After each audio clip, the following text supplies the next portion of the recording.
कुछ लोगों का मानना ऐसा होता है कि भाग्य जैसा कुछ नहीं होता, सब कुछ पुरुषार्थ से सिद्ध हो सकता है, सब कुछ प्रयत्न संभव है। जो लोग भाग्य भाग्य करते हैं वे जो कि अपने भाग्य को कोसते रहते हैं वे सब गलत है। ऐसी कौन सी चीज़ है जो पुरुषार्थ से नहीं मिलती है? ऐसी कुछ लोगों की मान्यता होती है। आजकल पॉजिटिव थिंकिंग वाले भी यही बात करते हैं कि आप जैसा सोचोगे वैसा पा सकते हो। ये बात अलग है कि अगर ऐसा ही होता कि हम जो सोचें वो हमें प्राप्त हो जाए तो हम में और ईश्वर में कोई फर्क नहीं रहता। किंतु ये भी एक मान्यता है जो आज कुछ लोग पकड़ के बैठे हुए हैं। हकीकत क्या है? वास्तविकता ये है कि प्रारब्ध के अनुसार ही सब कुछ होता है, पुरुषार्थ का कुछ नहीं आता। हमारे जीवन की जो 8 बड़ी चीजें हैं वे प्रारब्ध के अनुसार ही होती है, उसमें पुरुषार्थ का कुछ भी नहीं आता है। ये चीजें हैं, उनमें से पहली चीज है जन्म। अब आप ही बताइए कि इसमें पुरुषार्थ की क्या भूमिका है? आपका जन्म हो गया, कहाँ पे हो गया, इसमें आपका कोई पुरुषार्थ है क्या? हम लोग बड़े धूमधाम से बर्थडे अपना मनाते हैं, लेकिन इसमें आपका क्या योगदान है? आपने क्या किया? बस आपका तो जन्म हो गया, तो इसमें पुरुषार्थ की कोई भूमिका नहीं है। अगर पुरुषार्थ से जन्म होता तो हर कोई चाहता कि मैं किसी धनवान के यहाँ जन्म ग्रहण करूं, मैं अंबानी के यहाँ जन्म लूं, और कोई गरीब के यहाँ तो जन्म ही नहीं लेता। लेकिन ऐसा नहीं है। हम जानते हैं कि हमारा जन्म कहीं भी हो जाता है, तो इसमें प्रारब्ध ही बलवान है। दूसरी ऐसी ही बात है, वो है मृत्यु। तो इसमें भी प्रारब्ध बलवान है, पुरुषार्थ का कुछ नहीं आता। किसकी मृत्यु कहाँ होगी, कैसे होगी, किन हालात में होगी, किस प्रकार से होगी, ये कोई नहीं जानता। और इसमें हमारे पुरुषार्थ की कोई भूमिका नहीं रहती। कई बार तो 1 सेकंड पहले व्यक्ति को ये खबर नहीं होती कि मेरी मृत्यु हो जाने वाली है। अचानक अटैक आ जाता है, हृदय गति रुक जाती है और व्यक्ति की मृत्यु हो जाती है। और आज तक कोई अपनी मृत्यु को टाल नहीं पाया। 1% लोग भी अगर अपनी मृत्यु को टाल पाते तो हम कह सकते कि इसमें पुरुषार्थ के द्वारा ये संभव है कि हम अपनी मृत्यु को टाल सकते हैं।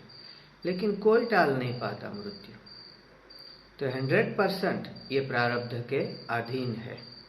हम बातें तो सुनते हैं कि कोई अमर है, चिरंजीवी है, लेकिन आज तक हमने देखा नहीं इन लोगों को कि मेरे घर के पास से कोई गुजरे हो, कि कोई बड़ा योगी बहुत बड़ा जो अजर अमर हो और मेरे घर के पास से निकला हो। ऐसा नहीं देखा कभी।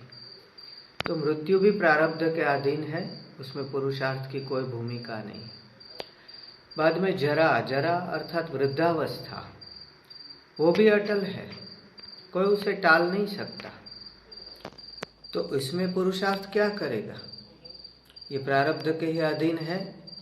अपने पूर्व कर्मों के अनुसार, अपने पूर्व जन्म के पाप कर्मों के अनुसार वृद्धावस्था अवश्य आती है, ऐसा शास्त्रों में लिखा है, और उसे कोई टाल नहीं सकता है।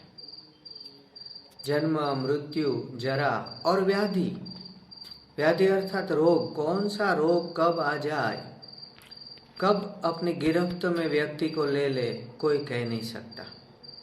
व्यक्ति आराम से चला जा रहा है और हार्ट अटैक हो गया, व्यक्ति भला चंगा है और कैंसर हो गया, तो कौन सा रोग कब आ जाए ये कैसे संभव है कहना और टालना उसे।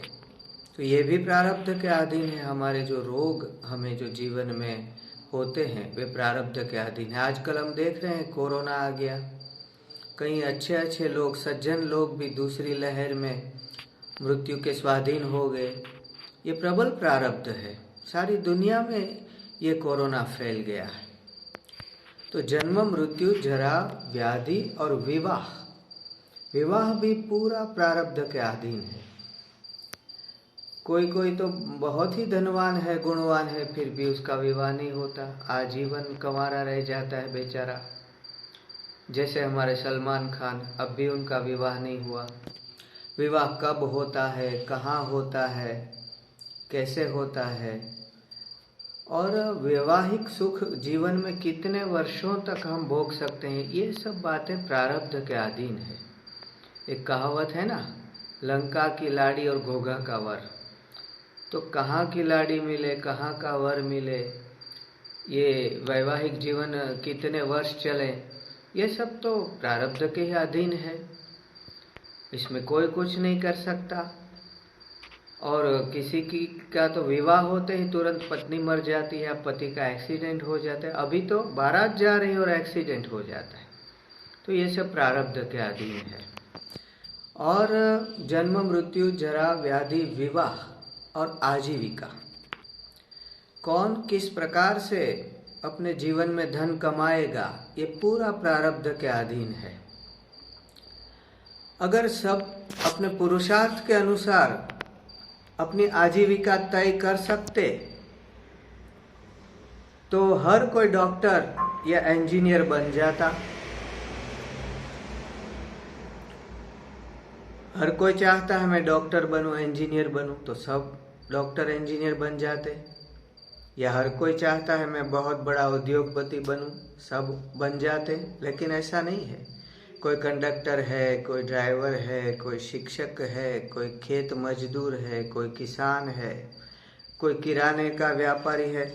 अनेक प्रकार के व्यवसाय जो हमें दिखाई दे रहे हैं, तो उसका मतलब ये है कि ये भी प्रारब्ध के अधीन है।